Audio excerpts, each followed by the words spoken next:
আমরা বলতে চাই ফ্যাসিবাদ হচ্ছে ক্যান্সার সদৃশ একটা রোগ।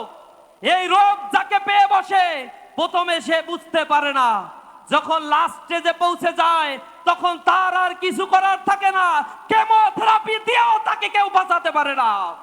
আজকে যারা ফ্যাসিবাদ হয়ে উঠতে চাচ্ছেন, গণভোটকে অস্বীকার করছেন, মানবাধিকার কমিশনের অধ্যাদেশকে বাতিল করার মতো দুঃসাহস দেখিয়েছেন, গুম খুন অধ্যাদেশকে বাতিল করার জন্য পায়তারা করেছেন, ব্যাংক রেজুলেশন অধ্যাদেশ মডিফাই করে ফ্যাসিবাদের দালালদেরকে পুনর্বাসন করার চেষ্টা করেছেন, তাদের পরিণতি ঠিক আওয়ামী ফ্যাসিবাদের মতোই হবে।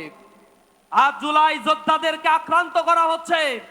আমরা দেখেছি ঢাকা বিশ্ববিদ্যালয়ে, সেখানে জুলাইয়ের যারা সম্মুখে সারিতে থেকে নেতৃত্ব দিয়েছে, যারা তাদের রাজনীতি করার অধিকার ফিরিয়ে দিয়েছে, সেই জুলাই যোদ্ধাদের আওয়ামী দোসরদের নিয়ে এসে শাহবাগ থানার মধ্যে মব করে তাদের গায়ে হাত দেওয়া হয়েছে।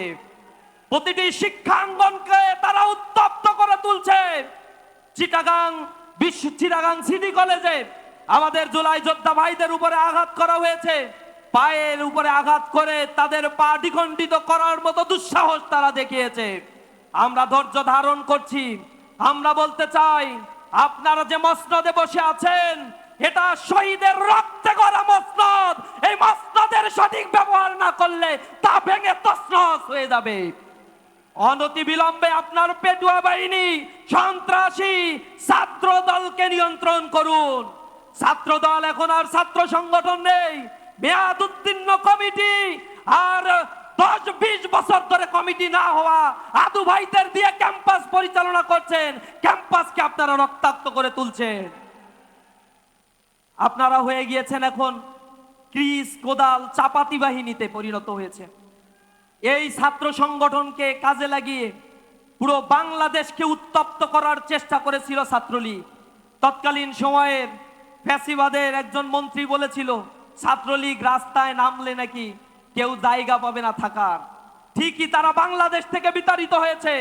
আজও যদি তারা জুলাইকে অস্বীকার করে, ক্যাম্পাসকে উত্তপ্ত করে, সাধারণ ছাত্রদের অধিকার নিয়ে ছিনিবিকেনে গণরুম, গেস্ট রুম কালচারকে ফিরিয়ে আনার জন্য চেষ্টা করে, আমরা আমাদের ভাইদেরকে বলে দিয়েছি, বইছে বাতাস বৈরি, তৈরি থেকে তৈরি, একটি ডাকে নামতে হবে মাঠে, আবার তুমুল ঘামতে হবে মাঠে।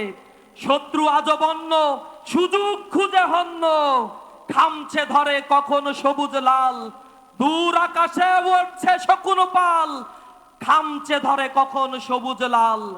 আমরা রাস্তায় নামার জন্য প্রস্তুত আছি, অপেক্ষা করছি তোমাদের শুধরানোর। শুধরা যদি না যাও তাহলে পরিণতির অপেক্ষা করো। জুলাই যোদ্ধারা আজ একত্রিত হয়ে শাহবাগ পৌঁছান থেকে যে কণ্ঠস্বর উচ্চকিত করেছে, সমর্থন দিয়ে যারা এখানে সমবেত হয়েছে, সরকারকে বলতে চাই, তাদের এই আওয়াজগুলো বোঝার চেষ্টা করুন। অনতি বিলম্বে জুলাই সনদকে বাস্তবায়ন করুন, গণভোটের রায় বাস্তবায়ন করে বাংলাদেশকে একটি সমৃদ্ধ বাংলাদেশ গড়ার জন্য কাজ করুন।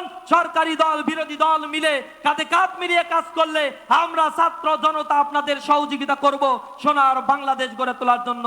সকলকে সেই বাংলাদেশ গড়ার স্বপ্ন দেখার জন্য উদাত্ত আহ্বান জানিয়ে আমার কথা শেষ করছি। আসসালামু আলাইকুম ওয়া রাহমাতুল্লাহি ওয়া বারাকাতুহু। গণভোটের গণরায় বাস্তবায়নের দাবিতে জুলাই শহীদ পরিবার